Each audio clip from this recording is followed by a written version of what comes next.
let's get into it. I don't know if y'all been following the whole Joe Budden debacle, or not even like starting with Spotify. I don't know. Are y'all hip to the Joe Budden versus Spotify? Yeah, I thing? am. Yeah.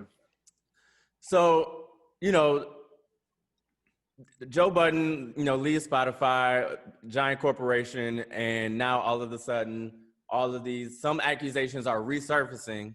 Some things we're finding out that maybe new or maybe we didn't know about before of him allegedly physically abusing women. Gotta say, I ain't trying to get canceled with 12 followers. I ain't trying to get canceled. Allegedly abusing women, and a lot of people, you know, all the hoteps are coming out and saying that this nigga trying to buy NBC. That's what happens when you try to buy NBC. Now all of a sudden they think Spotify is coming at them for doing this and basically making a smear campaign. I honestly don't care as far as the whole Spotify smear campaign thing is concerned. I don't really care what billionaires versus millionaires are into. As far as just the story in general, do I believe it? I think it's weird when people think that it can only be one thing, that either she's completely telling the truth or the women are completely telling the truth and he's full of shit, or he's telling the truth and the women are full of shit. I think they're all telling their truths and they're all full of shit when it's convenient for all of them. I think everyone involved, from Joe Budden to Tahiri to Sin Santana to whoever, they're all toxic people. They were all involved in toxic ass relationships with each other, and they're all just telling their side of the story. Was Joe Budden abusive? Probably, allegedly, but I'm going to go with that. And I also think that they were probably throwing knives and chairs at his ass too, and they were all involved in some toxic shit. That's just my opinion. I don't know what you guys think. Is it a smear campaign? Is it these hoes is lying? Is this nigga getting what he deserves? What say you? Go ahead, get canceled. Go ahead. I want to see hashtags next to both of y'all's names. As just a point of full disclosure, I'm currently signed to a deal on Spotify, so I can tell you, no matter what we talk about, from my point of view, it's not their fault. But no, I think it's a mix of toxic thing. I judge this. I don't know Joe Budden, so I can't speak on his money and his negotiations. I don't know. I'm not privy to any of that. I could say that I did before I was married. I tried to shoot my shot at, I think, one of his baby's mothers, and I can say that based on her OkCupid profile, it was the kind of situation where I'm not surprised that there is relationship drama down the road. Have you ever like hip hop guys, they go for like Instagram, hip hop guys and athlete guys have thirst vision when it comes to women, to where they ignore all red flags. Right. So I'm not surprised that any of this is going wrong, because I was shooting my shot because I was like, this is a bad idea. But it was but somebody like me, she didn't even think twice. Like, she didn't hear about your Spotify deal? She's not trying to hear that. You know what I wrote to her? You know what I wrote to her? And it's not Sin Sanchez. It was somebody before he was engaged to her. I was just like, hello, ma'am. I would just like to take you on a drink. Do you like? And those hip hop girls not trying to. They're like these motherfuckers are broke on here, and just like got on Instagram. You know what I mean? Where like the big fish are. You know what I mean? Bro, the thing about the Instagram models and stuff like that, like you can't even, if you don't have a blue check next to your name, you don't even register in their DMs. Like the DM, the blue check, they show the algorithm show those first in their DMs, so you don't even have a chance to even appear on their radar. Like, that's how it works. It's even deeper. A guy like me to like a hot Latina Instagram model, I don't even register as male to her. You're just like an eggshell on Twitter. She's just like, it's just like what? Like she's like what? Like what? Like, and you're like, excuse me, ma'am, I would like to respect you. She's like, I'm in Tyreek Hill's DMs.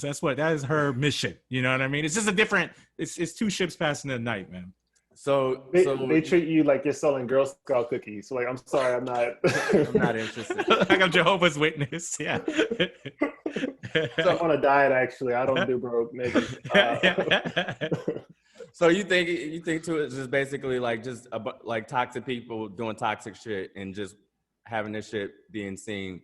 Yeah, you seek out like, yeah, it's people like this seek each other out as like a commodity, right? It's like I got the rapper dude, and the rapper dude's like I got the Instagram model, but those aren't like characteristics that make a relationship work.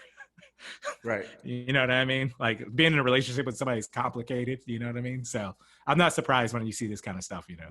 I think those fire energies definitely attract each other. I think the same things that both parties are complaining about when the relationship goes bad are the same things that attracted those persons to one another. So you hear this all the time with athletes and rappers. It's like those women were chasing those guys because I think they were intrigued and there was something about them that they were fetishizing, right? Mm-hmm. So it's great when, when they're hooking up and everything's gravy, but those same things that turn them on are also gonna be the same things that are gonna end up making the relationship go bad. And I don't wanna glaze over the allegations against Joe Budden's girls either. Like, Tahir has a history of putting hands on people. Like, she has a history, a well-documented history of touching men.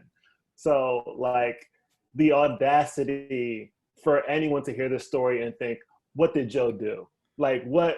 I can't believe Joe will put his hands on somebody who probably put her hands on him. Like, what are we talking about? These are violent people. Now you know good and well what year this is and what times we're living in. It does not matter what she did to him. Men are not allowed in 2020 to sneeze in a woman's direction. I don't care if if Megan Thee Stallion and Tory Lanez was reversed, Tory Lanez would be a laughingstock right now.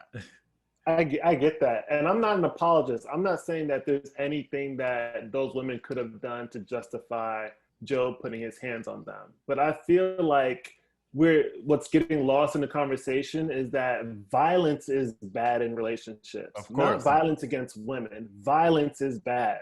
But we try to reduce it or compartmentalize it and make it about gender. It's not about gender. It's about being violent. So let's stop being violent against one another. And then we can break down what's leading up to this and we can start understanding these behaviors. But I hate it. I hate it when people get comfortable saying, oh, she just threw her purse at him. Oh, she just threw a shoe at him. Right. Oh, she was just, she's Latina. And it's like, what the fuck are we talking about? Yeah. Why are we giving these passes to people when they're being disgusting? It's like, yeah, men, stop touching women. Women, stop touching men. Let's all stop touching each other. How about that? That's a very wishful thinking, but Joe Budden, stop touching the dogs. It ain't going down like that. Unfortunately, no, I totally agree. I've been having this argument forever, and some hills are just not worth dying on. So I just understand the world that we live in. I remember, what was that football player's name who was cheating on his wife, and the wife found out and she ran over with a gun and or maybe it was a knife and stabbed him, something like that. It was a couple months ago that happened. He was a laughingstock for the next 2 days. This dude got stabbed up, and we it's just if that was reversed. But I understand that. I also understand that there are certain privileges that obviously we get as men that women don't get. Certain groups get privileges. Certain groups get fucked over, depending on the subject matter. So it just is what it is. I think it's important for men and women to pay attention to how we play fight. Straight out off the rip, when you play fight with a girl, when you see the way she play fights, you're like, this is gonna be bad. This is gonna be real bad. That's why I don't play fight. I nip that in the bud. As soon as she start that, I'm like, nah, we not doing that. Nope. Because some people don't know how to get even. You notice that? Ever hit a person on their leg and they punch you in the eye? It's like, all right, well, that's not, I don't know how you play. Okay, you playing by different rules. We're not doing this. You don't got siblings, so we can't play like this. His podcast comes out tomorrow. So I feel like he's gonna address it because one, it's his platform. He definitely is gonna address all of this. So yeah. So I'm definitely looking forward to seeing what he has to say about it. I think on the subject of just toxic relationships, like at this point, like you were saying earlier, LeClerc, like should he be, and not to make him the total victim in all of this, if he was, if he is guilty of these accusations of putting hands on women, and I mean, he was accused by Esther Baxter of actually causing her to have a miscarriage, after physical abuse, like all this kind of shit. So any of that is true, is definitely not excusing him of that, and he should suffer whatever consequences he has coming towards him. But like you were saying, like, is this just, I'm seeing a pattern of toxic relationships. Like after like the third woman or the third, fourth woman, or even if it was a reverse, the third, fourth dude, you're having the same issues. At some point, you gotta look at that person in the mirror and be like, what is the common denominator in all of these relationships? And I think this is just an extreme example of that, but I feel like most of us find ourselves in that predicament. Maybe not to the level of abuse, but I know I have definitely found myself going, wait a minute, all right, all of them can't be just crazy. Like there's some personal responsibility here that needs to be had. But yeah, that's a fact. That's a big fact. But I do think that Joe is smart enough to take inventory on his life as well. Like if you listen to any of his podcasts, if you listen to how he speaks about just the culture in general or relationships or rappers specifically, he is a very introspective person. So I do think there is growth happening. I just don't know if that growth is happening as it applies to his relationships. I think what did you say, Justin? I didn't say anything. I'm more fascinated. I'm actually just fascinated by Joe Budden as public personality for like 20 years now. Like I'm just, thinking about like I had Pump It Up. You know what I mean? That's gonna really upset him knowing that that's your reference. I know. He's still making money off of Pump It Up. He's fine. It's a great song. I think I think you're right. He's definitely introspective, and I don't want to spend too much time on Joe, but he's definitely introspective on every podcast. But he's also manipulative as fuck, and even Rory and Mal call him out on it all the time. He rarely owns up to his own shit, even with them. And we all hear it, we all see it. If you listen to the episodes, like he'll get called out on stuff all the time, and he rarely owns up to it. And it's all fun and games on the show, but I feel like that also bleeds over into his personal life as well. So. Like I said, I think they're all toxic as shit. I think they all should be held accountable for their actions. I think, yes, is Thierry bitter? Probably. Was Sin toxic with releasing or recording Joe trying to set him up in court? Yes, she absolutely was. Like it's all one gumbo of just toxic behavior, and so I don't take any of them that serious. How bad does this transcript have to be before we start pointing the finger at the women who continue to date these men? How what? How bad does their transcript have to be? How bad does their record have to be before we start looking at his next girlfriend like, come on. Like you've been watching this movie, like all of us. You've seen the receipts, you've been watching it, you've been on the Shade Room. What's going on with you? You know what's good. You already know what it is. But like I said, and I'll in my older self, in my gray beard coming in self, I've learned to look at things not just through the lens of the dude, but also look at it through the other lens, because we do the same, it's just reverses. We do the same shit when it comes to women. It's just like, you'll look at a dude and you'll look at his record and look at the dude like, dude, bruh, you've seen her get ran rude, my G. Why are you crying right now? Because she's with Trey Songz. Like, you knew this was gonna happen. Yeah. What is really going on with you?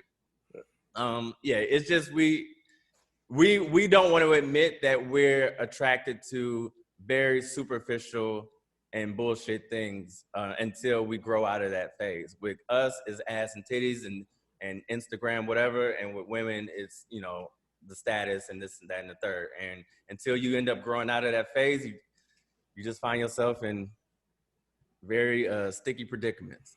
Yeah, it's like for some of these people, I go, you know, it's also possible to date somewhat outside of your circle. It's like maybe Joe Budden should try going on a date with like a librarian. You know what I mean? Just see how that goes for a second. You know, the librarian's not going to leave you for like, I don't know, you know, like like J. Cole or something. The problem is with Joe, I ain't worried about the librarian. I ain't worried about the librarian leaving him. I'm worried about him ruining some poor librarian's life. Leave that woman alone. Go get some help. We can't also ignore the fact that dating Joe has considerably raised all of his ex-girlfriend's profiles. Oh, 1,000%. We cannot ignore that, and we should. Which is why they dated him. Yeah, so we should understand that also characterizes the women who are chasing and dating Joe Budden as well. These aren't like regular girl next door type of girls. These girls are they're chasing something, and that might not necessarily be a healthy relationship. Can I be honest? This is going to make a lot of women mad probably, but like I when I'm dating or when I'm, you know, looking at people who I'm considering to date, I've now 38-year-old me, I vet girlfriends like they're a running mate. Like I'm running for president. I'm looking at who they dated. I'm like, oh, you dated him? Oh, we ain't got nothing in common. That's who you was with? Or that's who you into? You pulling up their old tweets? I pull up their old tweets. I'm pulling up Instagrams. I'm like, oh, that's what we doing? That's what? Nah, this ain't gonna work. We're not gonna make it in this administration. I'm sorry. Everybody has a past, Charles. Everybody has a past. I know, and I don't care. Would you date a girl if she dated Sinbad for like 6 months? No, that was fine. Sinbad's fine. I like Sinbad. No, it's not about. And all jokes aside, it's not about. Necessarily, I don't care. Sinbad's fine. I'm not threatened by Sinbad. It's not. I don't know what it is. What if you found like a tracksuit, like a colorful tracksuit at her house? All right, never mind. I can't. Wait, which Sinbad? Are we talking a different world Sinbad? Yeah. How many Sinbads is it? He's had like 4 distinct looks. He has a mohawk now. We can't play around with Sinbad. Sinbad is a national treasure. Okay. We will not defame Sinbad on a Black Twitter Talk podcast. You're right. Everybody has a past. But the thing is, everybody has a past, but I look at whether or not their past can give me an insight to their character and what it is and how it is now. Like if you just got done dating 50 Cent, whatever ball player, the baby, what the hell are you over here? Like, you know, and then all of a sudden, let's say all of a sudden I came up on, you know, I won the lottery, now I'm worth $100 million. Like, what do we all have in common other than we worth $100 million? Like, I just look at things like that to kind of give me a window into like, all right, what are you really doing? Like, what are you really after? That's all. But she could always prove it wrong. But I think there are clues and things that we can kind of look at and give us a little bit of a heads up also. That's all. Know what I mean? But I'm just letting you know, there's no girl who's going to date 50 Cent, the baby, and then date you. If I won $100 million lottery, nigga, you heard me say $100 million lottery. You play me. You know how the baby and 50 Cent going to be looking at you when they following up on her page? Like, oh, so this is what you doing? You dating Charles McBee, huh? I could be the Russell Wilson. I could be the Russell Wilson. Was it Russell Wilson? I don't even know the nigga name. No, she was looking for a family. She's different than those other people. She has a family unit and like she's looking to create something. You would, even if you had that money, you wouldn't spend it in a way that make those girls look at you. No, you're right. You know what I mean? Because you'd be like, why would I buy 4 bottles of Cristal tonight? Yeah, 100%. You're 100% right. Yeah. Like, what I do say like that? Do they drink Cristal anymore? What are they drinking in the clubs? I'm I have 38. no idea. I have no idea. I never drank it. I have no idea. Yeah, you're right. I'm like, why am I buying? Why I'm not buying myself a Bentley made of solid gold? Why would I buy you? I'm not buying. Why would I buy you a Bentley? Like, what are you talking about? Yeah, it's $100 million and it all goes to like handbags. It's like, Yeah, no, you're absolutely, you're 100% right. I wouldn't even attract those women. Thank you, Justin, for bringing me on the right path. You see, LeClerc, he just lives to bring me down, but you lift me up. You're too you're too smart with your money to attract somebody like that. My little brother worked in the NFL for years, so people can say I'm judging. Like people can get offended or whatever. If it's a thing, and because people don't know, like regular people don't know about like baller alert and stuff like that. It's a whole different culture of dating in those circles, man. It's a whole different animal, man. I've in the shows that I've worked on, I've been around a lot of rappers, a lot of entertainers, whatever, and man, oh man, you are not lying, my brother.